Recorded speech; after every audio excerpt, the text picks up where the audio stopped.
Hi, Valarmathi பேசுகிறேன். முக்காளி சேனலில் இருந்து நாங்கள் கொள்ளு வச்சுருக்கோம். வாங்க எல்லாரும் கொள்ளுக்கு கொள்ளு பார்க்க போகலாம். வாங்க.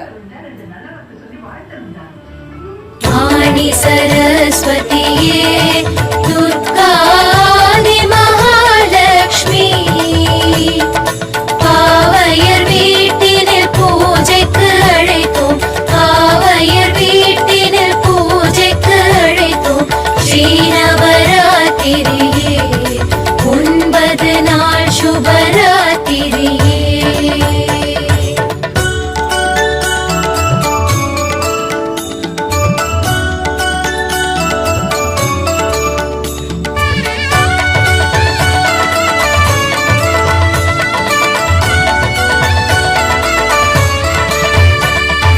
வாணி சரஸ்வதியே துர்கா